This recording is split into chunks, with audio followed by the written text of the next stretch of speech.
Hi everybody, my name is Hillary Moore and welcome to my channel. Thank you so much for stopping by. Today's video is going to be a little bit different. It's actually going to be about reactive hypoglycemia, and more importantly, like, what is reactive hypoglycemia? The reason that I wanted to make this video today, there are two reasons. One, I want to promote awareness because a lot of people don't know what reactive hypoglycemia is. And the second reason that I want to make this video is for those of you that have reactive hypoglycemia, because I know when I was first diagnosed, I felt so alone. I was like, does anyone understand what I'm going through? This is like crazy. I don't know how to deal with this. And so I really want to share this with you so that way you can know that you're not alone and that there are other people out here dealing with this, and maybe some of the things that I've gone through might help you with your journey, because I know a lot of doctors don't really know how to treat this right now. And so that's a whole other story. I'm gonna make another video about how I came from not knowing what was wrong to finding out that I did have reactive hypoglycemia, but that's for a different day. Today, I just want to do an overview video and kind of like talk about what it is and kind of what I'm trying to do to cope with it and to survive day to day, because it definitely affects your life a lot.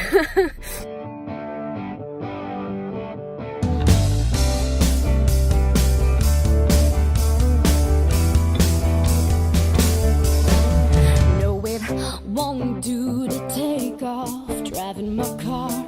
That wouldn't get me far enough. It won't do to take off on a train. Everyone's left that way. Well, all right, so while we're getting into this, I wanted to read you the definition of what it says online that reactive hypoglycemia is. A term describing recurrent episodes of symptomatic hypoglycemia occurring within 4 hours after a high carbohydrate meal in people both with and without diabetes. This term is not necessarily a diagnosis, since it requires an evaluation to determine the cause of the hypoglycemia. So with me right now, it is my diagnosis because they can't figure out why it's happening. Basically, in short, what I like to tell people when they ask me, because it's very complicated to explain, so I just tell them it's the opposite of diabetes. So when I eat food that's high in carbohydrates or high in sugars, instead of my body not making enough insulin, it actually makes too much insulin. So I can easily eat a meal, and then within 4 hours, usually mine's around 30 minutes to an hour, I can go down. And usually it can be anywhere from, I can be 60 to 50. Sometimes I'm in the 40s. It just really depends on the amount of physical activity I'm doing after I eat and what I ate. It's very random. I never know exactly what it's going to be or what it's going to be like. That is kind of more of a snapshot of what reactive hypoglycemia is. I do want to bring something up too that a lot of people bring up whenever I say that I have reactive hypoglycemia, because a lot of people are like, oh, I know what hypoglycemia is. I have hypoglycemia. Well, regular hypoglycemia and reactive hypoglycemia are very different. So regular hypoglycemia is where if you don't eat so often, your blood sugar starts to go low, and then you eat something and it brings it back up and you're fine. Well, with reactive hypoglycemia, every single time I eat a meal or a snack, it just depends on what it is, whenever my body's feeling out of whack, my body reacts to that food. So when I eat, my body goes low. So it creates this little vicious cycle of, if you're not careful and eating enough protein to keep it up, then your body just goes high and then low, high, low, every single time you eat. So it's a little different than regular hypoglycemia. Reactive hypoglycemia is more of a roller coaster, I feel like. But that's the major difference between hypoglycemia and reactive hypoglycemia. With all that being said, it's been a very long journey. And right now, as of this moment, I did have a Dexcom, which is a continuous glucose monitoring system, and it changed my life, like legit changed my life.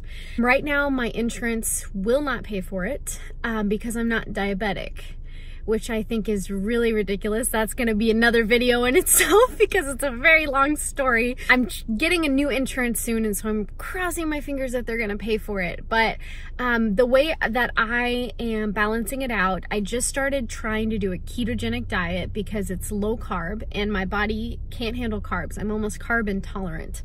So if I eat anything that has potatoes or rice or anything like that, I'm more likely to have a low hypoglycemic episode after eating that than I am if I eat something more even keel. Of course, with my body, sometimes I eat a salad and it just decides, hey, I'm gonna go low because I can. So I have had like a 48 after eating a salad, but we're still trying to figure it out. I'm like on my second week of keto right now, and that's been a little rocky. There's been times where I feel like, oh, maybe it's getting better, maybe it's not.